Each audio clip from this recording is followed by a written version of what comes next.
school, I didn't necessarily end up thinking I'd find a career in care, but I found myself as a kitchen assistant at age 17, and I really loved the difference that I could make to people's lives.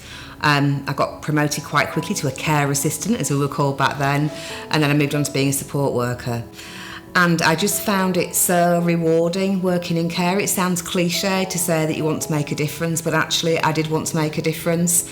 I loved the fact that I could really see how people developed, how people grew, how people learnt new skills. I just found it a really, really rewarding role. And also the fact that you can do things that you get paid for doing, things like supporting people to go to the cinema or to go to work or those sorts of things. There's not many jobs where you can get that kind of satisfaction, do things that you really, really enjoy at the same time as supporting somebody. Recently, I met somebody we support who lives in Wales, and she was telling us she'd recently moved to Dimensions from another provider, maybe around a year ago, and she was really clear about the changes that have happened in her life. She talked about her money and about how it was her money, and it was her money to decide what to spend it on, which is absolutely right.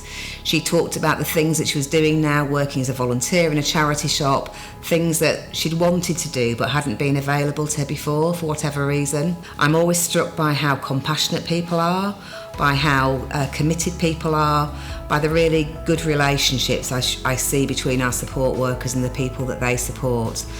The people that I talk to tell me that's why they do it. It's rewarding, they get a lot of job satisfaction. And the difference about support work is it's about supporting people to do what they can for themselves.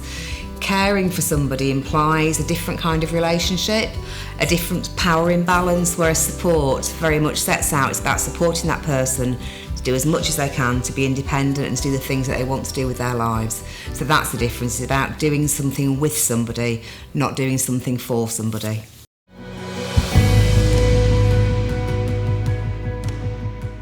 There's a lot of potential for people. So actually people when they're younger, there's all sorts of things they want to achieve still. They might have a drive to go out and get a job. They might want to learn how to travel on their own, all sorts of different things. So that ambition that's there for younger people, the same for anyone that's younger. People really want to progress and do things differently. The other difference I'd say for a lot of people is about the way that services are designed for younger adults with learning disabilities or autism. So people tend to live often in smaller settings. They might live with 2 or 3 friends in a house. They might have their own flat. Their support is very much wrapped around that individual person's needs. So actually we get commissioned for a certain number of hours support for that individual person, and we provide it around them and around what they need and what their ambitions and dreams are.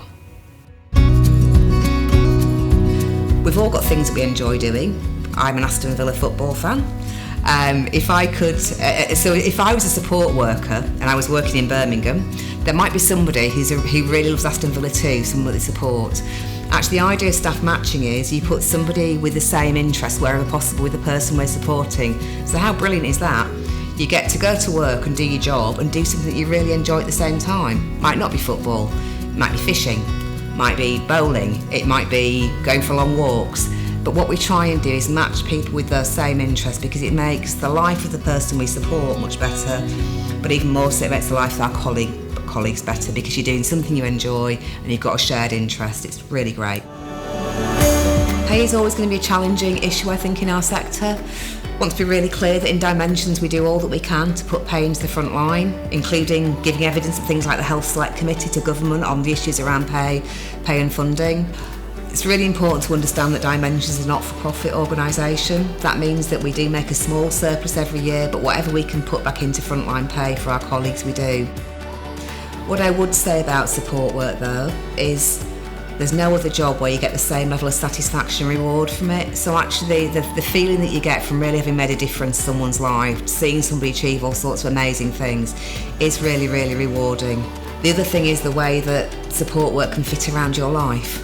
So actually if you've got a family, if you've got children, if you want to work part-time, those opportunities are there, and we'll do what we can to help that work for you around you and your family.